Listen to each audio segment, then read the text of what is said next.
Hello, welcome to the John Ark Show. Today, we're going to interview comedian TK Kirkland. He's got a comedy special on Amazon called TK Kirkland, Who Raised You? He's also starred in Def Comedy Jam's Healing Through Laughter, Vlad TV, and countless other specials and movies. A lot of his fans may not realize this, but he's also been a really successful businessman for quite some time. Before we begin, I want to encourage you to subscribe, like, comment, and follow us. We're going to have a lot of great celebrity interviews coming up, so I encourage you to also click on the notification bell so you can be notified every time we upload a new episode. I'd like to also tell you about a service called HollywoodIsCalling.com. It's a great service that allows you to purchase live phone calls from your favorite celebrities, so check them out. It's something you can buy for yourself or as a gift for somebody you know. HollywoodIsCalling.com. Now, let's say hello to TK Kirkland. Hello, TK. Welcome to the John Ark Show. How are you today, sir? How you doing, sir? It's a pleasure meeting, and Happy New Year to you. Thank you very much, and the same to you and your family. Yes, thank you. First of all, I want to congratulate you on your comedy special. It's on Amazon, and it's called TK Kirkland, Who Raised You? Yes. I have this theory about popular catchphrases like your phrase, Who Raised You? And the theory is that one funny and memorable catchphrase can go on to generate millions of dollars of free publicity for years to come for a comedian or anybody else who's branding themselves. Do you think that the popularity of that catchphrase is helping you promote your show and yourself in a significant way? Oh, yes. It's definitely has taken off, and it gets better and better for the people who don't know about me. So Amazon did a great job, but as you know, people don't want to spend money. So now that I'm on streaming on Tubi TV, now it's just reaching out to more people. So every stage of this special is just getting better and better. And one of my goals with specials is just to keep putting them out because I really want to show the world how great of a comedian I am. But the only way you could do it, you can't say it, you have to prove it. So now I'm working on my next special, which drops October of this year, and it's called AARP. By the way, I watched your special, and your timing is really good. You know, timing is very difficult. Yeah. Did you always have that, or did you develop that over time? I think that some people like how Michael Jordan is gifted, and there's some people just have a certain thing for it. I think I just have an ear to when to drop a certain joke and when to stay quiet. It took years of experience, but as a comedian, I tell you in this business, I've always been consistent. I really very, very, very, very seldom have a bad show, which is great because of my style of comedy and the way that I think. Yeah, the timing, the placement of the jokes and the punchlines, it really is a big part of the delivery, and it works really well when it's done properly. Yes. And the subject matter didn't bother you? What's that? No, I'm a producer, so the subject matter is almost secondary. I'm looking at 20 other things other than the subject matter because I'm analyzing it on a bunch of different levels. Yes. But I remember talking to Gary Coleman from Different Strokes, and he hated it whenever fans would ask him to say, "What you talking about, Willis?" To me, a catchphrase like that seemed like a perpetual publicity goldmine. But to him, it was just torture to hear it. How did you react when your fans yelled that phrase out at you? At first, I didn't enjoy it because you start getting tired of it. Because believe it or not, my stand-up, I create new material all the time. And so when I go back to a city, I want to have at least 70% of new material. And I might put just a little old stuff in because there's so much going on in the world that I stay up on current events. I stay up on politics. I stay up on music, etc. But I love it. And I own the rights to Who Raised You. And I see as we're moving forward, because I have some other things in the works that is really going to pay off for my legacy. And I want to make sure that I'm clear, explain what I mean. Legacy, because I don't think you should work this hard and to have a legacy for you to remember for people to remember you after you're gone. So everything I do is based on how Elvis Presley is still, his name is still mentioned, how Michael Jackson's name is still mentioned. Those things are important to me. You know, you mentioned retaining the rights without disclosing anything you don't want to disclose. Yes. When you did your deal with Amazon, Yes. so they allowed you to retain ownership after what? After they licensed it for X number of months or years? No, the way my deal was, I don't mind telling because this is something that I like to teach people. I Mhm. got a 90% 10 deal. I get 90%, they get 10 because I brought everything to the table completely done already. Right, right. Which is So getting more and that's more common, actually. That's really smart. right. And what I try to do is teach comics, okay, yeah, you want to go to Netflix and they cut out the big check. But what's priceless to me is that I can choose the cover of my special. I could choose the date when I wanted to be released. I could choose all those things because in the 90s, when I was shopping deals, before we had the Amazon, before we had the social media the way we have it now, you had to knock on the doors of HBO, Showtime, and all that to try to get a deal. And there was so many people in between you and the person that writes the check, or in between you for the person who makes the decision for you to be on air. This way, I control everything. I don't have to censor my material. I can say what I want to say. And it may not be $2-3 million, but I make good money off it. But to be independent and be my own boss is priceless. Ownership is everything. The difference Everything. between the musicians who are buried broke in some cemetery without a dime to their name, and those who are still living off the fruits of their labors Yes. is ownership, ownership, Yes. ownership, ownership. Um, Yes. but so let's go back to the beginning. As a young man, did you always aspire to being a comedian? No, not at all. Comedy was an accident, to be honest with you. Comedy happened to me based on what I've always done with my life is I always turn a negative into a positive. So what happened one day, I'm in college, I'm studying school. I hang out one night and I run into Keenan Ivy Wayans. And Keenan, at that time, I was a skinny guy, had a little mustache. And he said, yo, you remind me of my boy, Eddie Murphy. And Keenan introduced me to Eddie. I was hanging out with them while they was doing Beverly Hills Cop. We was going to all the greatest clubs in the city. And somehow, one day, I'm in the kitchen with Charlie Murphy and I wound up stealing his Rolex. Don't ask me why. I don't know why I did it. It was just a bad situation that I decided when I was a youngster. And that situation propelled me into doing stand-up comedy because there was a huge fight between us. And for some reason, after that fight, I was inspired to do stand-up comedy. I know it's crazy, but that's what inspired me to do stand-up.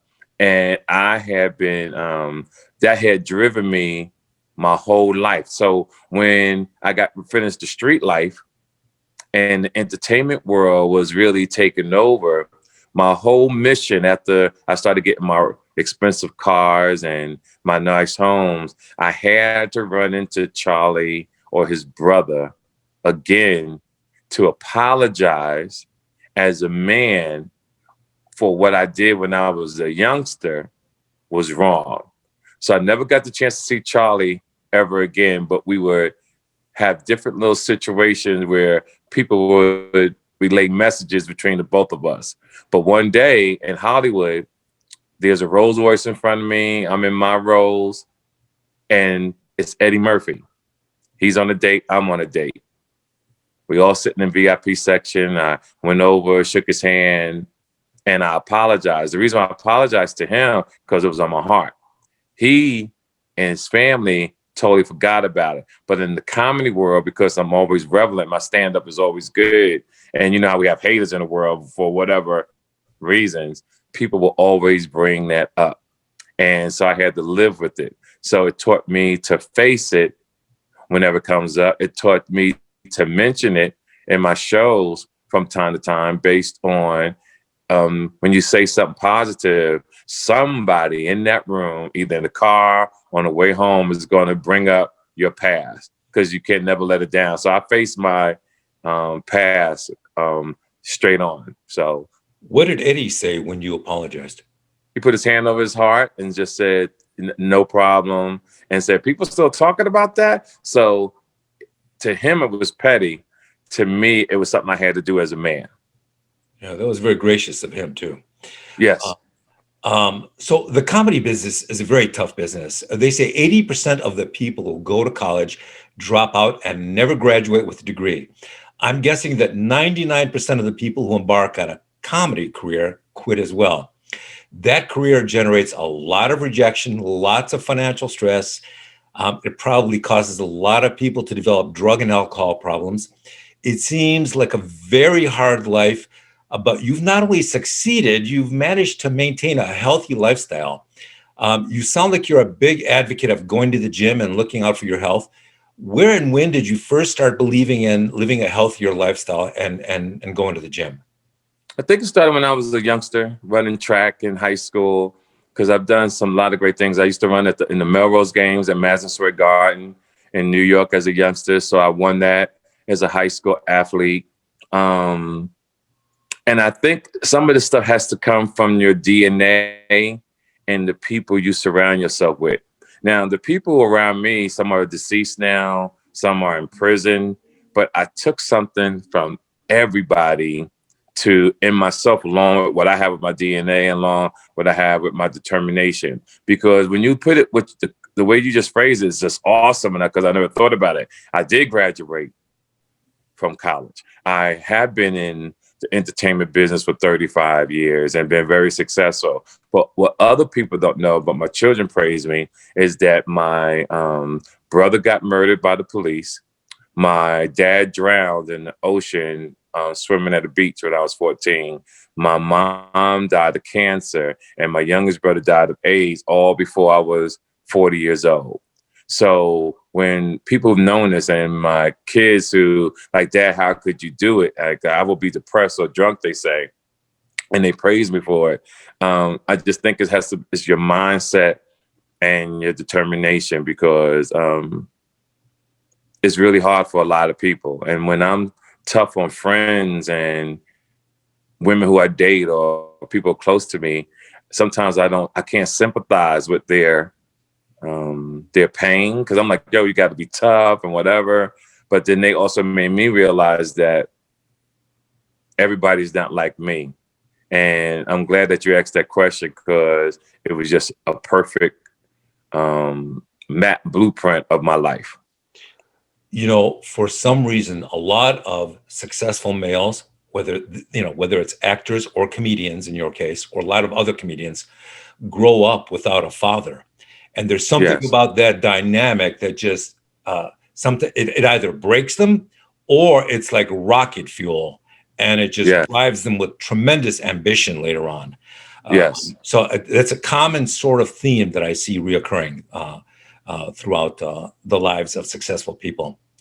So another thing that's really interesting about your career and your life is how you managed to successfully navigate through several super challenging careers and industries at the same time. Comedy, movies, the music world, and even the street life.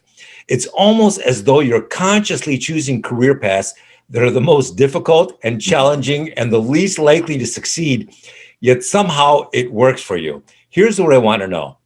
Is it your ethic, your work ethic, your personality, or the fact that you don't engage in self-destructive behavior that allows you to navigate successfully through all these paths you've chosen?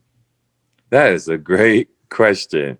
Thank you. I really think that I go through life in my own little bubble, not thinking of the consequences until it's done, if that makes any sense.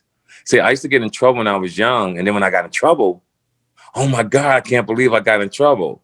So then I took the same energy that I used to fight cases and apply it to my career.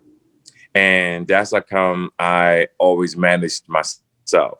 when I was in the street life, it was pretty much, I just really loved all the guys from the streets because to me, they was more real than the people in Hollywood. It was more real than the fakeness and the confusing. But then when you go through life and get older, you realize there's a lot of people who are habitual liars. There are a lot of people who pretend to be something that they not. And you just live with it. You move on, take care of your family, you take care of yourself. So I'm into mental health. I'm into working out. I get up every morning. I do 200 push-ups a day, 200 jumping jacks, 200 sit-ups, 200 carry. Now, this is before I go to the gym. That workout is just to mentally get my blood going. It makes me feel like a god before I go out. And I truly believe in accomplishments throughout the day. Like I wake up and I say by the end of the evening, I feel if you haven't accomplished anything, you have just wasted time. So accomplishments is something that I teach my children. Accomplishments is something that I teach people who are close to me. You have to accomplish something every day. So that's the way I move. That's my motivation. You're a Sagittarius, correct? No, I'm an Aries, believe it or not. Oh, you're an Aries. Okay. Yeah, I'm an Aries. Yeah. Aries are very driven as well. Yes. I've never smoked, never drank, never done drugs in my entire life, and I've been working out since I was 16. I'm a strong advocate of a healthy lifestyle, healthy living, because I see what the alternative is doing to people that I've met throughout life. How often do you go to the gym, and what are your workouts like when you get to the gym? Well, now that the pandemic, I can't work out as long. So it taught me to do mostly everything in an hour and 30 minutes. So I do what I supposed to do. So on Mondays, there's a lot. I'm doing cardio now 3 times a week, whereas before it was only 2 times a week. So I do cardio 3 times a week, maybe for an hour and 15 minutes. Then I walk another 30. Then on the days that I lift for about an hour and 30 minutes. Then I walk 2.8 miles, and that's my day to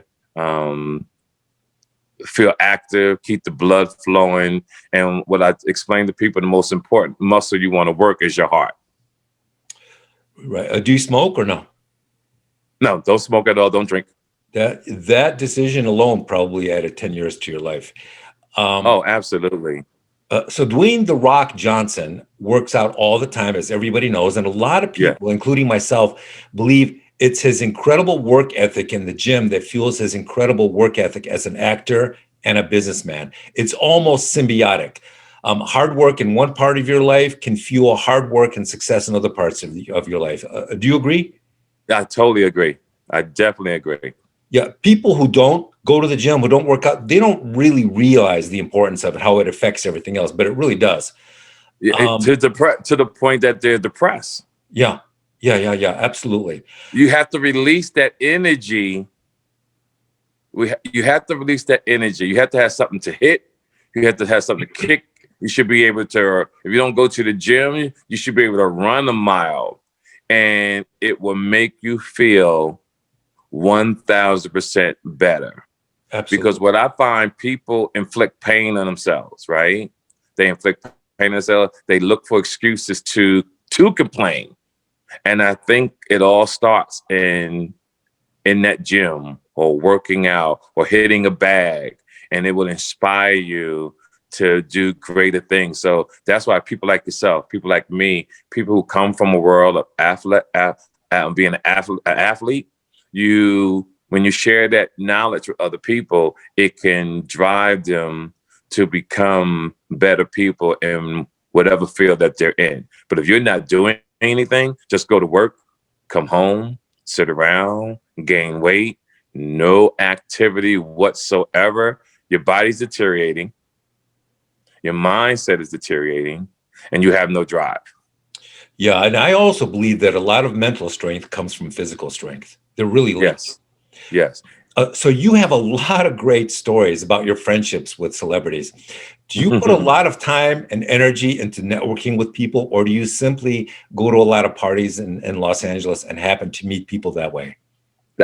See, back in the day, I would party 6 days a week and rest 1.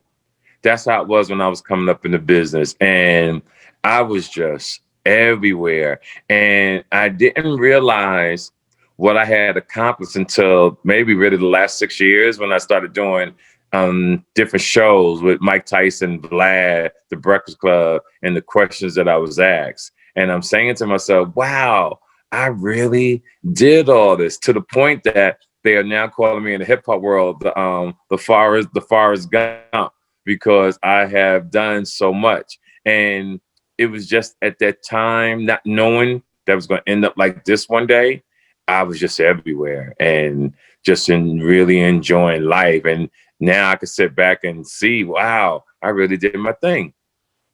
And that's a good segue into this next question. You've had a really long and successful career, but lately you've been seeing your career generate more buzz and heat than it has in a while. Do you Yes. think that all the effort you put into your social media appearances is starting to generate more results and elevating your career to a new level? Oh, yes. Everything. See, I knew in the 90s what I knew today. I knew in the 90s that I was going to be successful. I knew in the 90s that everything that I'm experiencing now, I had saw it already, because I felt that the people who were going to believe in me or discover me was 10 years younger than me, because I felt like I was ahead of my time.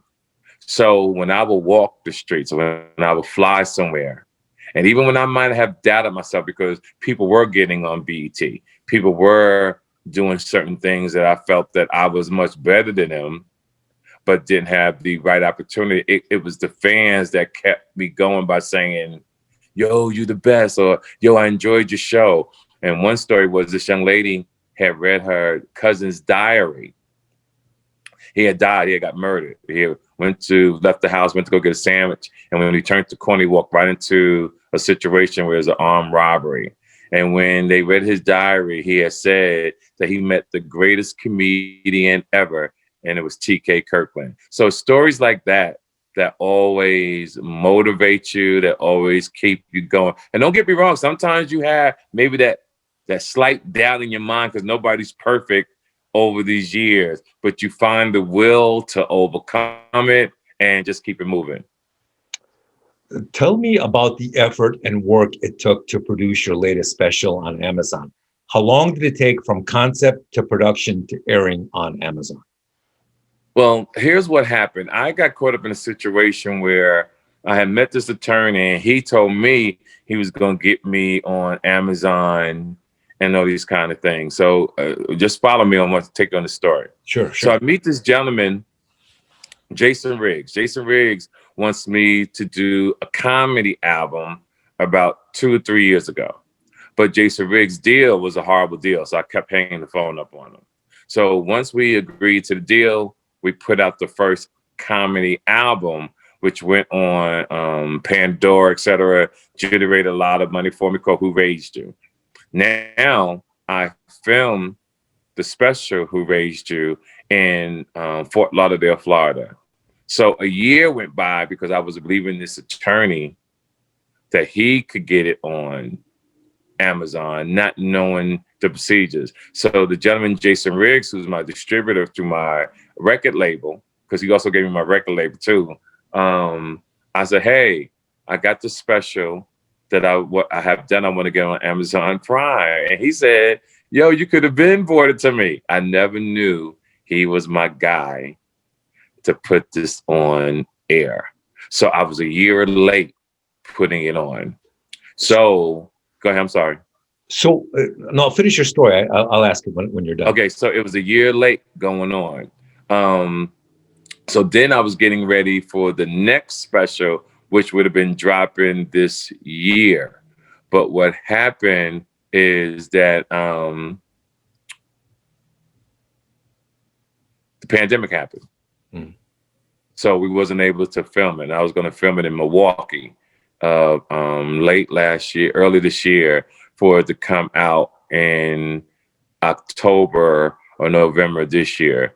So good things happen. So the pandemic taught me about just life and certain things. So I want to call the next special AARP, I'm the flyest old man that you'll ever meet. That's going to be my line. I know you accepted the terms of his second deal. I'm assuming they were better. What were the terms of his first deal that you thought were terrible? If you can discuss that. With Amazon or with Jason? With Jason. Jason was the guy who pitched, yeah, right? yeah. Jason, it was just on the comedy album deal. It was horrible. He wanted to give me 45%, and there was no way I was doing that. Okay. I felt like I always tell people, if you're the artist, you should make more than the producer. You should make more than the company. You know, so I think on that particular deal, definitely I could tell people it's 80-20 on the comedy album. Now I also have a comedy label where I wanted to sign different comedians. So without saying their names, I went to different comedians and explained to them, hey, you've been doing this for so long, you need to create a catalog before you leave this earth. So as you get older, it's a great feeling to go to your mailbox 3 times a year and get a check sometimes for $5,000, $7,000, $8,000 out of nowhere. The bigger the name, the bigger the check. But a lot of comics don't seem to understand. So I just kept the label to myself and I just keep it moving. So now I'm working on the next special. You know, I finance everything on my own. And most comedians are lazy. Most comedians don't want to promote themselves. If they go to certain cities to do a show, they'll tell the promoters, I'm not promoting, I'm not doing nothing on Instagram, I'm not doing nothing on social media. I don't know how that behavior started. I don't know who started it, but if any comic is listening to me now, you always have to promote yourself and be accountable for yourself if you want to eat in this business.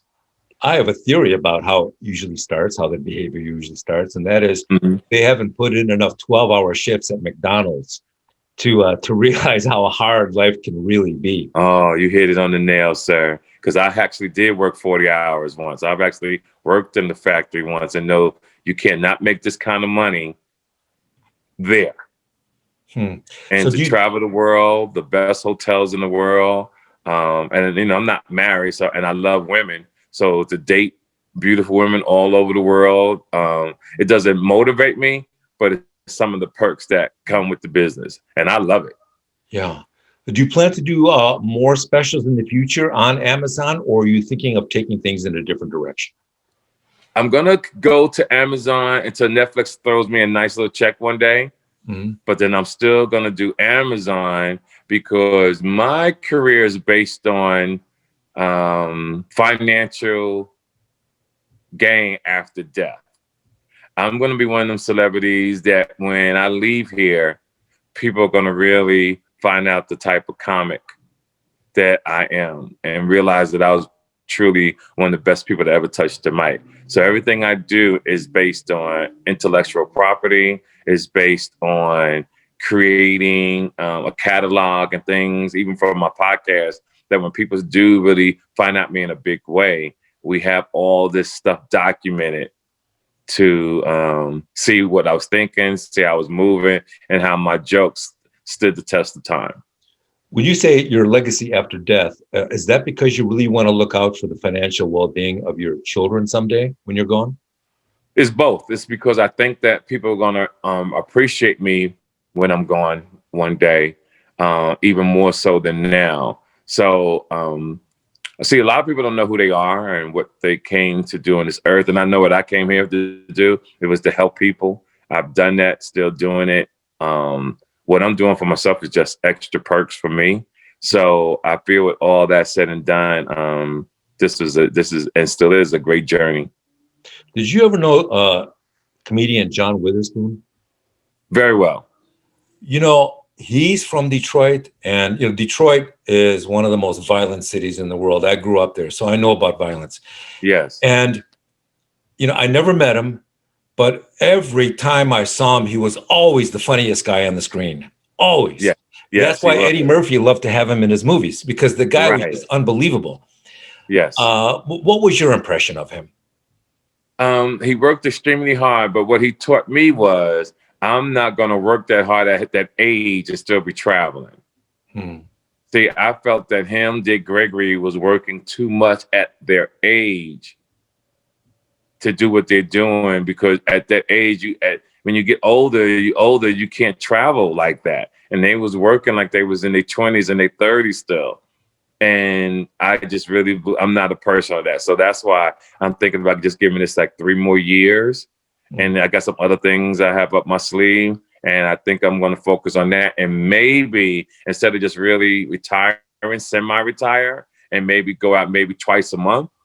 And that's it. Because comedy does keep you motivated. It does keep you want to take care of your body. It does make you want to read and stay up on current events. And it's good to feel the energy from the audience and pulling up in nice cars and doing certain things and feeling alive. So it does make you feel alive. It does. You recently had some really interesting observations about how Drake conducts his personal life and his career. Yes. Can you tell us about that? Because I think that's a really good lesson for people. Yeah, what has happened in the, I'm going to say the Black community, so to speak, where these young men get these big deals and want to buy a lot of jewelry, want to start taking pills, want to start drinking lean, and they destroy their mindset, their bodies, their heart, and families, and wind up even killing each other. Whereas I felt Drake was the great role model on what you should do. Stay in the studio, put out great music, stay clean cut, stay professional, love your mother, love your father if you have one. If you don't have a mother and father, that's no excuse, but love family and learn to escalate your career to greater heights. And that's what the business is about. But everybody is hustling backwards, I call it. They are getting into the music industry. Now you want to become a gang member. Now you want to start carrying a gun. Now you want to start smoking weed. Now you want to get these private planes and smoke weed and transporting weed to other cities, even though it might be recreational. It's all backward thinking. You know, I'm going to interject this question. I wasn't sure if I was going to ask it or not, but it's such an interesting question. I just have to ask it. Yes. Why is it that so many street people, so many criminals, drug dealers, whatever, why is it when things are going really well and the money's really rolling in, why is it so few of them really sock it away and save it and hide it? Usually they burn through it and then they're broke again. Why is that so common? You see a lot of hip hop people, you know, they were on the street, then they're in the music business, then the music business slows down and dies, then they have to go back, you know, and you see this over. Why don't people set that serious money aside in recognition of the fact that it's going to end someday? It is a mystery that no one has been able to figure out, because what I try to explain to people is you have to respect money. People don't respect it. They think they have to buy everything and that it's not going to end. And even though they know it's going to end, subconsciously they're naive that they really think it's not going to. I mean, it's just like the music industry. It's really America, right? Mm-hmm. When you look at the news and see how people are unemployed, you see how people don't have, they're living check to check, right? And they're just running through. Like, you know, people really got a stimulus check earlier this year. And a lot of people did get unemployment, but guess what? People wasn't putting the money away to help them with their rent. People wasn't putting money away to help them with their condo. And they were just abusing the money. So thank God they passed the relief bill to help people stay in their apartments and their homes. But you have to respect money. It's mandatory. And what I tell people, and people listening to this right now, a young man told me a long time ago, you don't want to get old in this life and be broke. Did you see that 30 for 30 special? I think it was called Broke, about all the professional athletes who filed for bankruptcy within 3 years of their careers ending. Isn't that something? It's stunning. Yes, I've seen it. I've seen it like 3 times. It's like it's embarrassing though. That one guy's mother was suing him for not yes. her. I mean, just amazing. But so of all the celebrities, you know, tell us about who you think really impressed you the most with their business practices and the way they conduct their personal lives. Is there anybody who really comes to mind? Yeah, Jay-Z, when you say that, Hmm. Jay-Z is the example of when you make it, you take care of your friends. And I've seen everybody know everybody. Now, some people can turn that corner and be in a Bentley, and some people are just in regular cars. When Jay-Z turns the corner, if he has a Bentley, his whole crew, same people that was with him when he was young, is still with him to this day. Hmm. And I know a lot of people are saying their names, and the people that they started with are no longer around them for whatever reason, whether they was being a leech or probably stole from them or something. But it says a lot about a man who can bring his friends with him from childhood all the way up and make sure that everybody's eating well, family members are eating well, friends are eating well. It shows what kind of leader you are to me. Yeah. Yeah, some of my best friends are the friends I knew from grade school. There's something about Yeah. that time that just connects people, you know? Yes, yes. So the pandemic has closed a lot of businesses and it's made it very difficult to fill movie theaters because everybody's staying home. Do you think the movie theaters will bounce back after this, or has the industry been permanently damaged?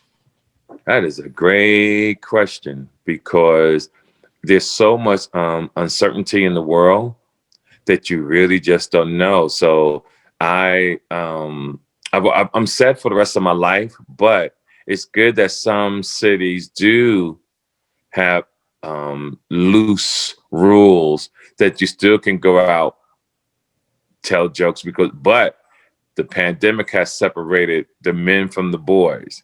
And what I mean by that is you're not going to get booked unless you truly can put asses in the seats. Because now owners of comedy clubs are not just putting you in the room just to fill the room. They have to put people there that are going to generate money because you can't be at full capacity now. So you have to use people that can put the numbers in that everybody walks away a winner. So I was talking to a friend of mine who is a casino owner recently, and he tells me a lot of people in the casino industry are really concerned that that many casinos may be mortally wounded by this pandemic, and some of them may not survive. Do you do a lot of casino appearances? No, not at all. I do a lot of clubs, a lot of theaters, um, a lot of independent shows that people put together. And even though the lot of major clubs try to book me, what's crazy is I'm always booked. Mm. Like right now, if I don't retire, I'm booked for the next 10 years. Hmm. You know, I know comedy clubs in Florida and Texas are opening up. The rest of Yeah. the country is a little iffy. Do you go to those states, or are you waiting until the entire marketplace opens up? I've been fortunate enough to work from everywhere from Texas to New Jersey to New York to St. Louis to Florida. I mean, I haven't missed a beat at all. I've been very, very blessed. I think from March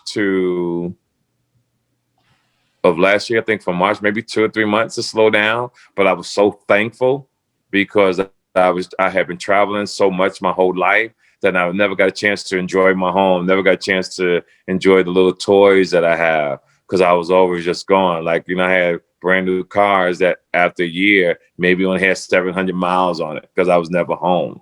So I got to stay home, swim in my pool, ride my bikes, walk the park. I enjoyed it. It was a blessing for me. When you go on the road, do you bring your opening acts with you, or do you have an opening act? No, I let the club do that. And the Okay, reason why I don't like to be a babysitter for another male or female. right. I think that it could become petty. I don't want to be responsible for someone else. So if they late or they have confusion or they're not staying in the same hotel that I'm staying in, I avoid all those type of things. Anything that could bring me aggravation, I cut it off. So your life has a way of intersecting with other people's lives in a really interesting way. For example, You were with rapper Biggie Smalls on the day he was shot. Can you tell us about Yes. that? Well, me and Puffy at that time had a secretary named Leote Blacknor. Leote Blacknor, Puffy, all of them were big fans of mine. So during that time, we all flew out to LA. We was getting ready for the music awards. We was hanging out at the night before at the House of Blues. I had a comedy show across the street at the Comedy Store. Me, Puff, Biggie. The next morning, we all went to Gladstone's on in Malibu. Hmm. We all went back to the hotel later afternoon. We all was getting ready for the show that night.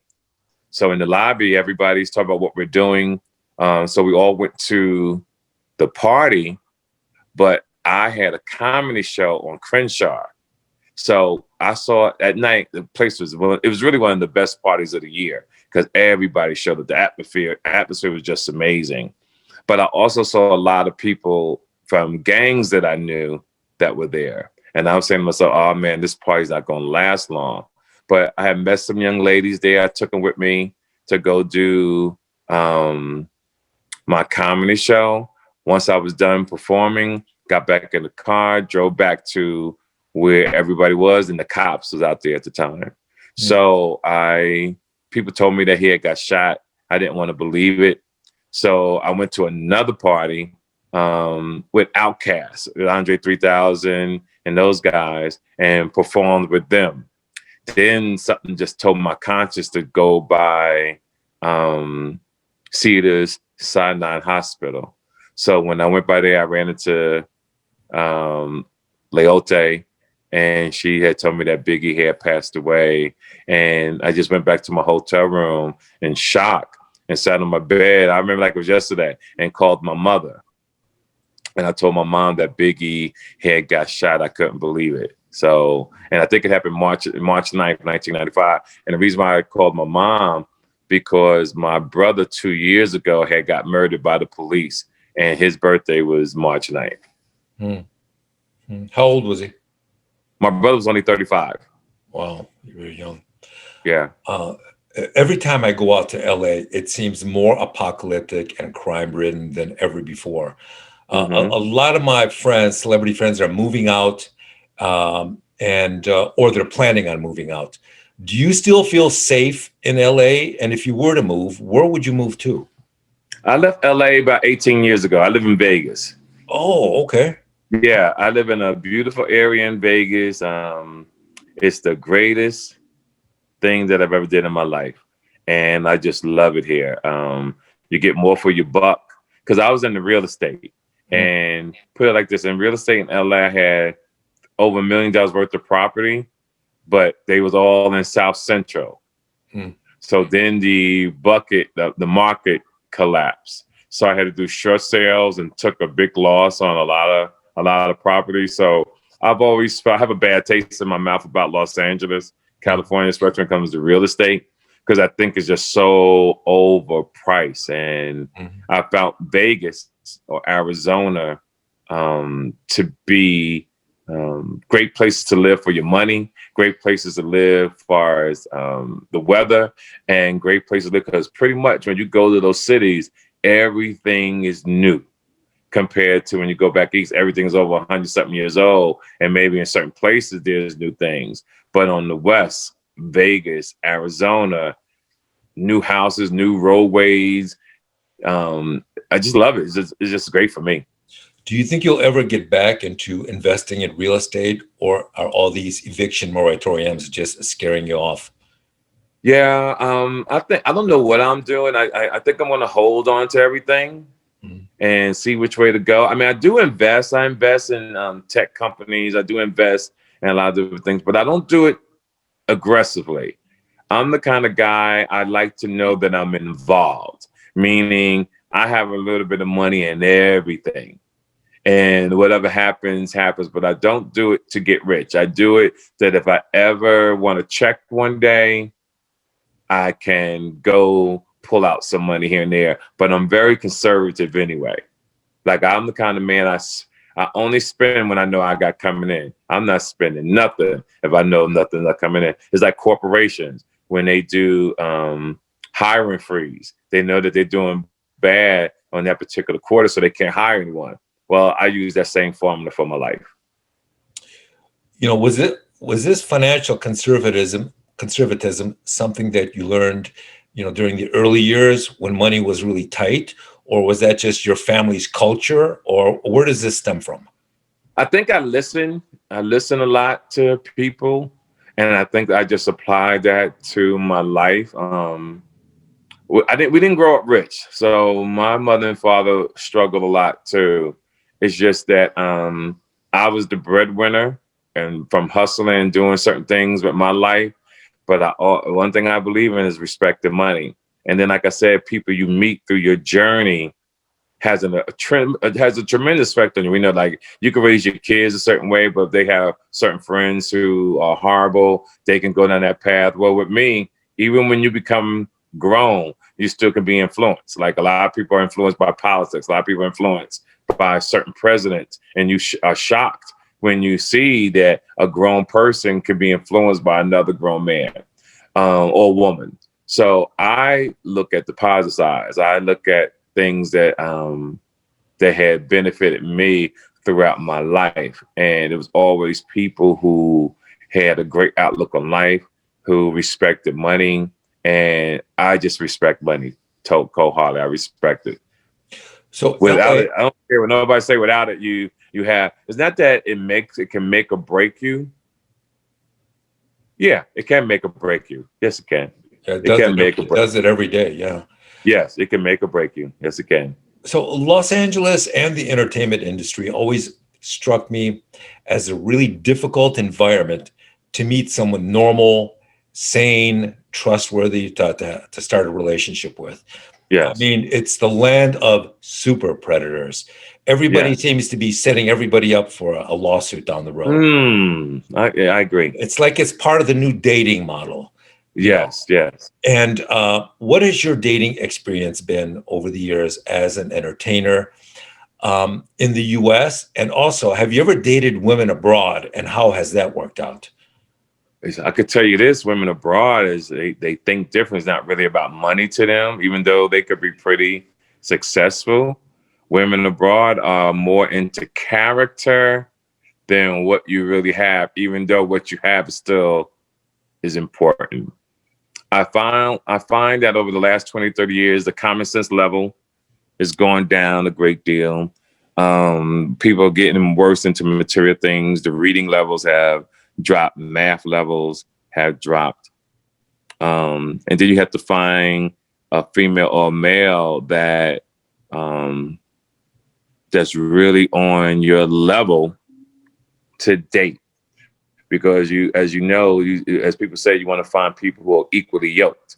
So now on the material that I talk about, I always talk about being a player, so to speak, even going into my old age.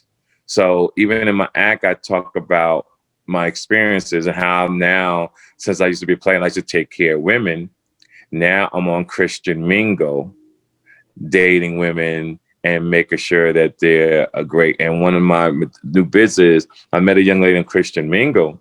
But what you forget about older women is that they have health issues that sometimes you forget about. So one young lady I met on Christian Mingle, I'm calling her and I hear this helicopter propeller. And I'm saying to her, I said, I didn't say nothing to that first. I said, ooh, this young lady must be a CEO of a major company. So every time we're talking, I'm always hearing this helicopter sound. So one day I said, hey, babe, what do you do? I said, because you sound like you're very busy. Well, you're always on a helicopter. She said, no, baby. She said, I have menopause at my age and I get hot flashes all the time. So I buy these fans that go around my neck because I'm so hot. I gotta have these fans. So those are not propellers. Those are fans that I buy, and people always want to buy them from me when I'm traveling. And I think that is the funniest joke ever. So the Christian singles thing intrigues me because I'm curious, are you finding women on there to be more sane and normal than elsewhere in the singles world. How is that whole Christian dating thing treating you? Well, I really wasn't on there. It was just really a joke. But to say Oh, about date, yeah, it gotcha. was just a Okay. joke, right? But what's interesting, I've dated so much, I can avoid a bad situation before it happens. Yeah. From your mindset to the things that come out of your mouth, I know what I want to be around. And that's what pretty much men have to do. Instead of really loving the woman, you have to love the surroundings of the person, like meaning what's their background, how's their health, what kind of drama do they bring to the table, how are they truly affected by their past from another person, and how do they take it out on you. Like I explained to a young lady the other day, I said, you pretty much have to be like an iPhone. She said, what do you mean? I said, when you meet somebody, is the way you turn your iPhone in. You go to settings, you hit general, you stroll down, you hit reset to clear everything off your phone to start your life over new with that particular person. Not to forget what you've gone through, because that's a blueprint that helps to navigate you throughout your life so you don't make the same mistakes. But you really can't bring it up and put it on the male or the female that you're dating. I'm going to hit you with a list of celebrity names, Okay. people that you know, and I want you to give me your perceptions of them. And if you have a Okay. quick story about somebody that you want to throw in, feel free to toss that in as well. You Okay. ready? Yes. First name, Mike Tyson. One of the greatest complex men in the world. You know what? And I'm sorry, go ahead. No, go ahead. Go ahead. And the reason why I say complex, because I love him so much. And it's really one of them stories when they say no matter how much money you have, you still could be unhappy. And he has been hurt by so many different people that he really doesn't trust anyone. And I thank God that our friendship is the way it is, but I see how messing with the Don Kings and people who stole from him have truly hurt him deep. It really has. I thought when I used to watch his fights that I understood him. Yes. But then when I started watching hot boxing, that's when I realized this is not the guy I thought it was. This guy is much better read, much brighter, much more intuitive, really insightful. You'll see some of his guests rambling for 15 minutes, and then Mike says one or two words, and it's unbelievably insightful and funny and perfect. Yes. Really, really, really good. Next question. Next person, Will Smith. Will Smith, when we was coming up in the business, there was a thing called you're a sellout. There was a thing called you trying to cross over. It was really damaging to African American rappers back in the day because they would cross over and other rappers used to hate on them. And then when you fast forward to the future, it's one of the greatest things that ever happened for him because he's a very, very, very wealthy man. And it's good that he kept his head on straight. He had some of the great, great opportunities in this game. And who would have ever thought that he would have been such a great actor the way he is? It's amazing how Will Smith has become the actor that he is. And I mean, I don't know the kind of work that he's put behind it, but it's just fascinating what has happened with his career from where he started and where he is today. What would you guess? Is he worth 300 million? More or He's less? worth more than that. One thing I do know about him and his team, he's another one that's not like the typical rap world that has to prove to everybody that how much money you have.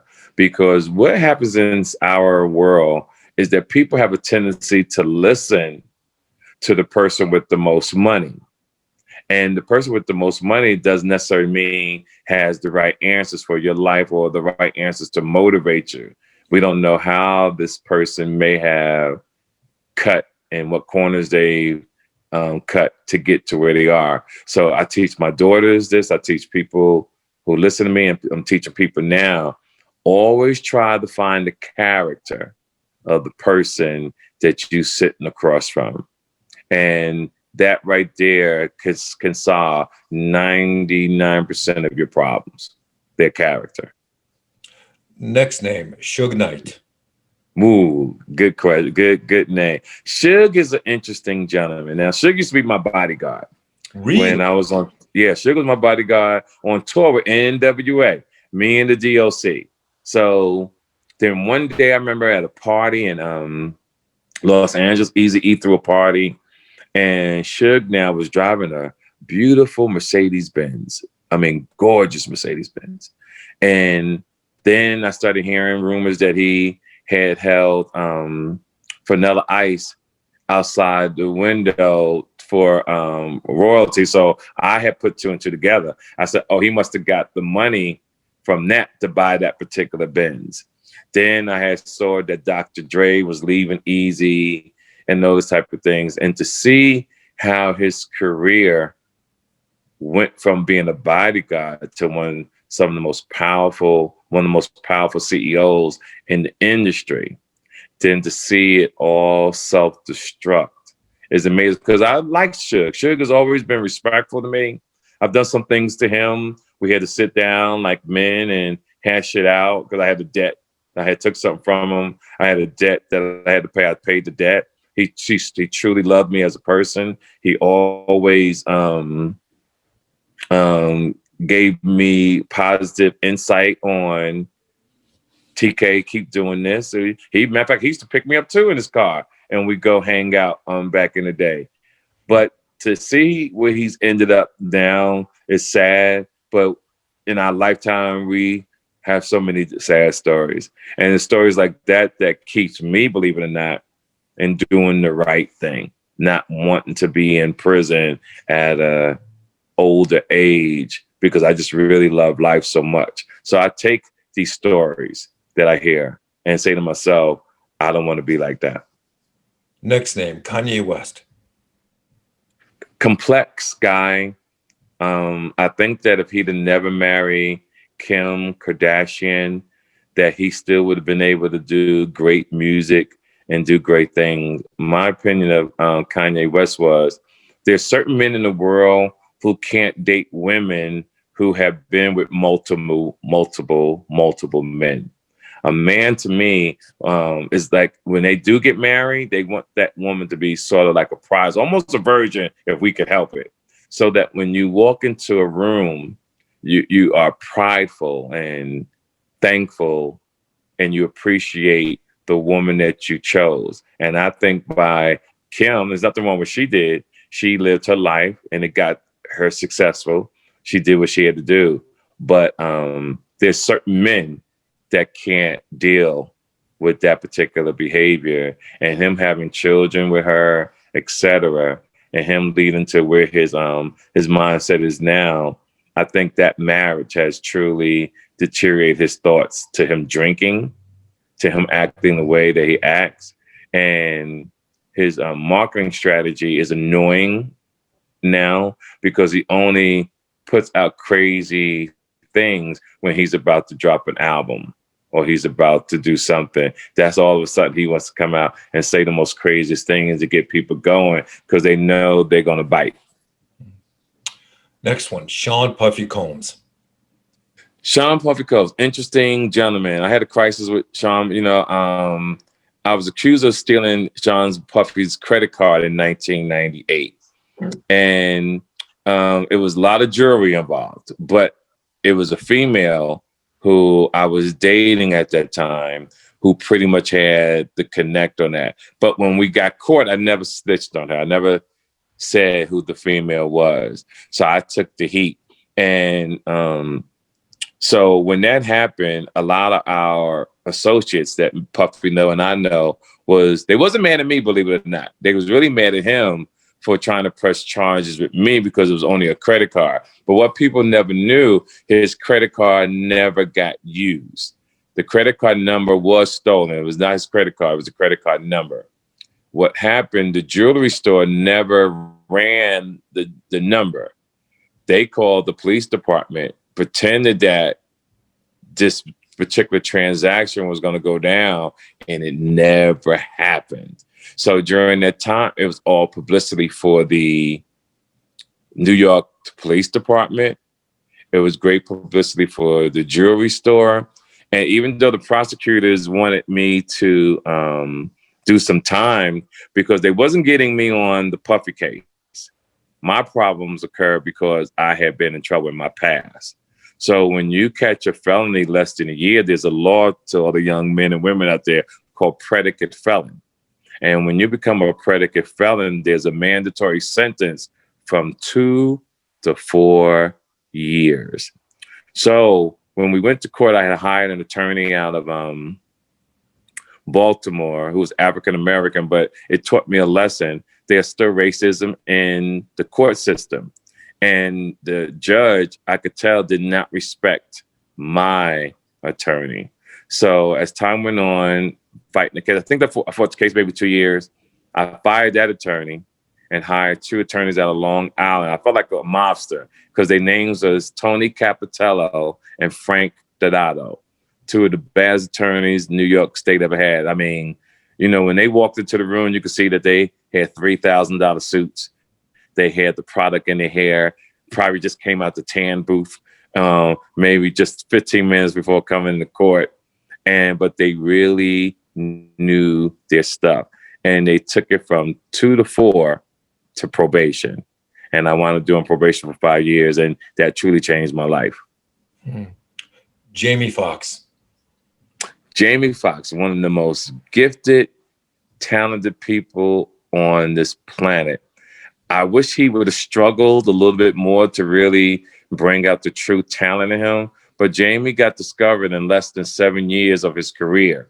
So he never really had to struggle or to really work on his stand-up the way, because, you know, comedy is based on trial and error, life experiences, and things you've gone through. But him and Chris Tucker, 2 of the most gifted people in this industry who got successful before their journey, before 10 and 12 years in this business as a stand-up. Kevin Hart. Kevin Hart, a fabulous, fabulous young man. At first, I used to tell people I didn't think Kevin Hart was funny. And believe it or not, that went viral around the world because, oh my God, TK Kirkland said Kevin Hart wasn't funny. But what I was trying to explain to people that Kevin Hart is a wonderful guy. Comedy is based on years of experience. So even though I thought he wasn't funny at that time, doesn't mean he was funny. It was just that where he was at his stage in his life on that type of particular material that he was doing. And what some comics don't understand, if you truly haven't lived, you can't drop a special every 6 or 7 months because you have writers. What makes great stand-up is you experiencing the journey yourself. You actually have to feel what you're writing. You actually have to experience what you're talking about to be able to deliver the message on stage. So when people are writing jokes, it's there's no connection because you didn't live that. Whereas like when I do my material, oh, you best to believe 99.9% of what I'm talking about, I have truly experienced. Yeah, it's apparent from your act. It really is. Yes. Dr. Dre. Whew. Let me tell you, when I met Dr. Dre back in the day, I met him with Eazy-E. And they all came to see me perform at the Comedy Store because, again, I was my own agent, my own manager representing myself. I'm in Los Angeles at the Tina Marie, Bobby Brown, and Keith Sweat concert. I was their opening act. I run into Eazy and I tell him that I'm T to the motherfucking K. He says I'm Easy motherfucking E. And I'm telling him in the stand, he said, I like my act. Him, Dr. Dre, Ice Cube came to see me perform at the Comedy Store. They loved me. They took me on tour, and the rest is history. Eminem. Eminem is really the best kept secret in hip hop. And the reason why I say that is I toured with pretty much everybody in hip hop, from, like I said, NWA down to Ludacris to Luke. And what Eminem did, it was like having 20 African-American rappers on one show. I remember doing a show in Detroit. It was me, 50 Cent, and Eminem at the baseball field there. Do you know the name of it in Detroit? Yeah. It wasn't it the Tiger Stadium or Tiger Stadium. Yep, right. yeah. So I'm standing outside. I walk in with 50. I walk in with Eminem. I got my kids with me. And it's 100,000 people, if not more, at Tiger Stadium to see Eminem perform. Now, mind you now, since 1988, touring with every rap group in the world, I've never seen one artist put 100-something thousand in a stadium. So Eminem was making more in one day than most rappers was making their whole entire career as a concert performer. And they was adding nights to it. It wasn't like it was just one night. They was adding 2, 3, 4, 5, 6, 7 shows. And then we would go to London and how he would sell out in London. I never saw one rapper do that. And by him, he still has a record label. He still puts out music. He just dropped the album maybe a couple weeks ago. And I guarantee he probably sells maybe 40, 50,000. That may not be a lot to us, but I guarantee that's a nice little check to go on with his catalog. Well, why don't you think he tours more often than he does?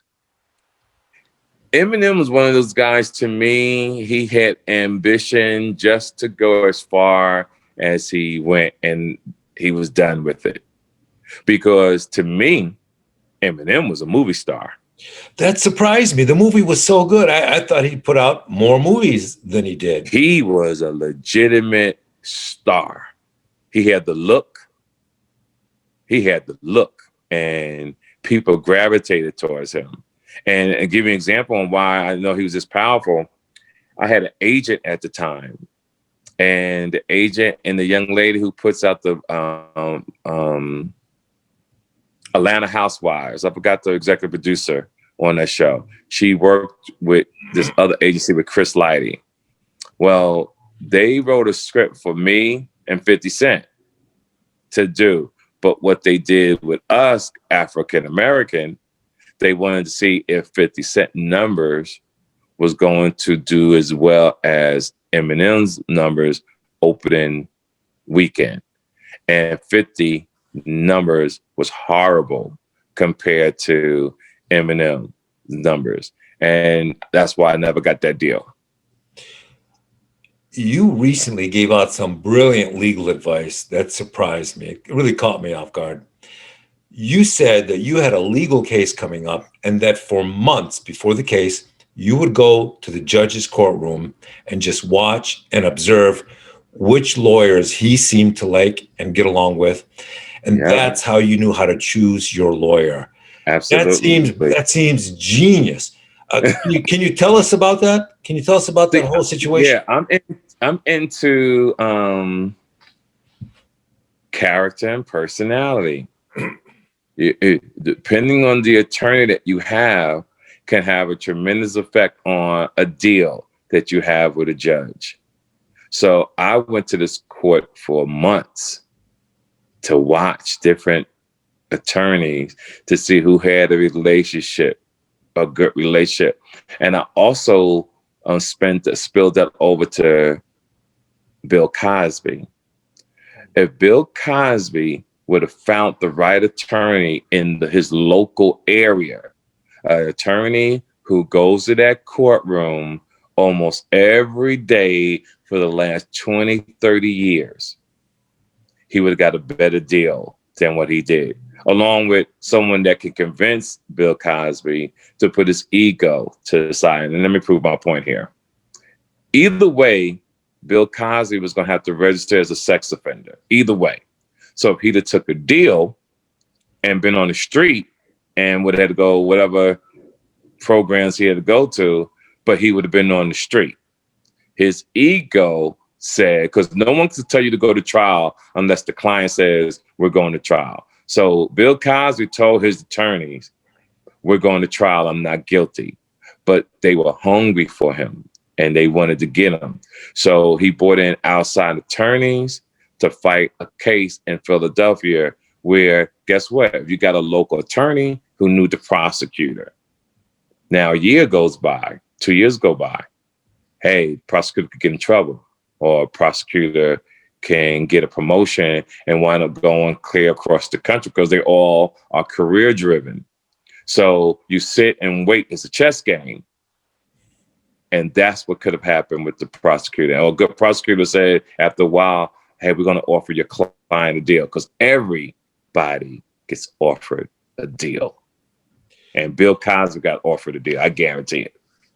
You know, it's picking the right attorney is everything. I was watching this interview with Mike Tyson, and Mike said when he got accused of rape, he said, Don, the promoter, what was his name again? Don King. Don King. He said his promoter hired a tax attorney to defend him in that rape case. And he goes, he should have never allowed him to do that. And that's why he says he thinks he went to jail. Because he had a tax guy. What's that? Could you imagine being represented a tax attorney on a rape case? Yeah, it's everything. That advice is everything. It's just genius. So when you're single out on the road and you're meeting women, what usually, this is for the young guys in the audience who want some advice. What's the most effective way to win them over? Is it money, success, or a great sense of humor? Great sense of humor. Yeah. And being a gentleman. Yeah. Yeah. But you got to be they got to like you too now. See, it's a combination. It's the levels to it. It's, you got to hope that someone likes you as well. 2, you have to be funny. That helps. 3, you have to be respectful. 4, you cannot feel entitled to anything. You can't feel entitled because this woman wants to hang with you, that she should have sex with you. Everything has to be nonchalant. Back in our day, there's a word called seduce a woman. You don't take, it's just seduce is what? The atmosphere is nice. The way you move is like a gentleman, and you make that person feel truly amazing. Even to the point that even she takes all her clothes off, gets in bed with you, and decides to change her mind, the man has to be have such discipline that he says to her, it's not a problem. Just let's go to sleep and we'll have breakfast in the morning. It comes down to that. You have to be that powerful, that strong. You recently did an interview with Alexis Texas. And what was your perception of her after it was all said and done? Did your perception of her change? What did you walk away with after, I walked away with, if I really wanted to date her, I could, because after a while, she started listening to me. Mm-hmm. But here's the funny part. You ready? I didn't know who she was when I did the interview. Really? I found out who she was after the interview. So when I was talking to my son, he said, Dad, that girl has over $1 million followers. She's a porn star. I said, no, she's not. She said, I never knew who she was. So when she was talking to me, it was pretty much, I was talking naive because I never knew who she was until afterwards. As a matter of fact, I'm getting ready to do her show again sometime this month, next month, and it'll be totally different, interesting. But side note real quick, I want to take my hat off to you for your due diligence and doing your research on me. I love when an interviewer does the proper research and has the most excellent questions, because sometimes I get asked some of the dumbest questions in the world because no one did their homework. Yeah, preparation in life is everything. Preparation. Oh, I love you. When I watched your comedy special, I could see how well crafted it was. It wasn't just the timing; the material was well crafted. So once again, that's preparation. So yes, something else that really surprised me about you was and you may not want to talk about this, but you're involved in the jet fuel business. And, Yes. you know, and it's really rare that you see a celebrity involved in the aviation business. The only other time I've heard that is when Arnold Schwarzenegger, a few years into his movie career, bought a 747 and Yes. then he leased it out commercially so that it could pay it. It was $100 million acquisition so that it Right. could pay itself off over 10 years and then make money forever thereafter. Right. Right. How did your life intersect with the jet fuel business of all things? Here's the greatest thing about me, and I can honestly say I've always been at the right place at the right time. Yeah, it This seems like. conversation came across my desk for me to introduce somebody else to the deal. So since it was going to go through me, what I did was I created Caviar Patron Media. Caviar Patron Media was the company that has to go, the checks had to go through me to pay the person. And that's how I got involved in the jet fuel business. It wasn't like I was this brilliant guy and sat down one day. I was just smart enough that if I saw an opportunity, I took advantage of the opportunity because I was smart enough. Like my son calls me very clever. And I think there's intelligence, I think there's brilliance, and then there's cleverness. And I think outside the box, and I can do it quick on my feet. So when I saw the opportunity, I just created the company. I held everybody off until I had the company formed. And then I introduced everybody, and the rest is history. Are you involved in any other business ventures? Yeah, I'm involved in a lot of things. What I've done though, I have this rule that stay low key and flex occasionally. And even though society will make you, social media make you want to go brag, right? So to speak, how the young kids brag, they put their money on the side of their face, they videotape their cars and they videotape champagne and all that kind of stuff. I did that on the beginning of my stand-up special because I didn't want to do a comedy skit because my style of comedy is not your typical stand-up comedian. But I go through life low key because unfortunately, people kill you. Yeah. And I think about that. People don't realize this. They think that the corporate world, the Fortune 500 world, is completely legit, and the street world is completely illegitimate. They don't realize that as many CEOs are willing to kill for money as people on the street are. It's Yes. really, really common. People have Yeah. no idea. Nobody talks about it. Yes. America goes to war because some CEOs want to make money. So Absolutely. it's really, really common. I'm going to hit you with a hard question now. Okay. You've been in the entertainment business for quite a while. You made a lot of friends, a lot of business acquaintances. Of all the people you know from the industry, how many of them do you think, if the bottom were to drop out tomorrow and all your money and all your assets disappeared, how many of those people do you think you would call tomorrow and ask for money for food or rent? Zero. Well, that's honest. Zero. And the reason why I say that, I always depended on myself. That's why I can't fold. I can't be the weakest link because there's nobody I could depend on but me. And I've always had that rule in everything I've ever been in. Even with my podcast, the TK Kirkland podcast, I don't do celebrities. The reason why I don't do celebrities is because people come up with different stories. They can't make it. They can't do it. And I hate to ask anyone for anything. So what pushed me towards just regular people? Guess what? Regular people are going to be available. Regular people want to tell their story.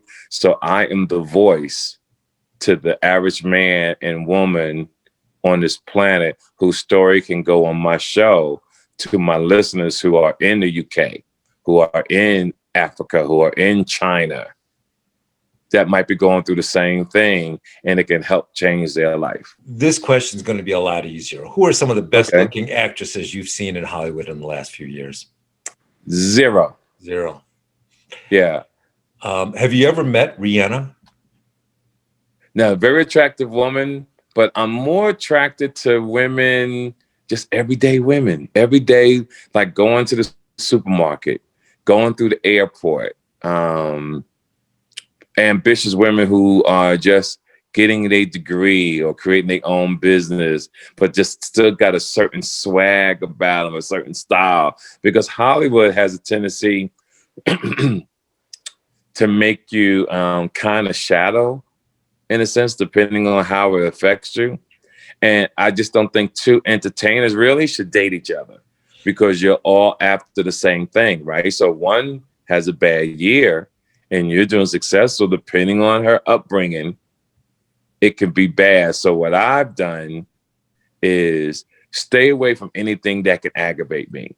So I really never dated in that, believe it or not, even though I find some women are attractive in the industry, some, but I'm not, there's nobody really on my radar, but I totally have stayed away from even saying boo to a person in the industry. Matter of fact, if a female tells me she's an aspiring actress or model, I don't even want to deal with her. You know what I love? There are beautiful women everywhere. But That's right. you know what I really like to see? It really impresses me. This is going to sound ridiculous, but Uh-huh. I love it when a woman is working really hard to take care of her family. Yes. Me, if you're working two jobs because your husband Yeah. left you and you're working two jobs to keep everything down, that Right. impresses me. Yeah. That's awesome. It goes to show you the character. It It's goes to show you character. what that person is. Right. I told you, character is everything. It's everything. Everything. So I have a funny Rihanna story for you. Chris Okay. Rock tells this great joke about going to a party and seeing Rihanna standing there on the other side of the room. He said that he kept thinking about walking over to her and saying hello until she looked at him like he was her old aunt. Uh, Yeah, I don't know if you saw the special or not, but he goes, it that's was at funny that though. moment that he knew that walking over to her would not have been a good idea. That's So, hilarious. so before we wrap things up, is there anything you'd like to promote? Yes. I would like to promote my podcast, the TK Kirkland podcast. I think that people will truly, truly appreciate it. You can find it on tk.network or SoundCloud or Tidal, and I think that and it's free, ladies and gentlemen, and you truly would love the podcast. As far as other things, just follow me on Instagram at TK_Kirkland to see the upcoming comedy special that'll be out the end of this year called AARP, and my next new album, my new comedy album. And the book will be out this year too. I was gonna drop it early this year, but I'm gonna do it this year for sure, because I'm gonna do it also on Amazon and do it on my own. I was gonna go through another company, but everything I've ever done in my life, everything I've ever did, I've always had to do on my own. So this is the one thing I stopped and waited for some help, because I was going to go with this particular team, but I'd rather just do it on my own, and I think I'll feel better about it. Is the book about your life?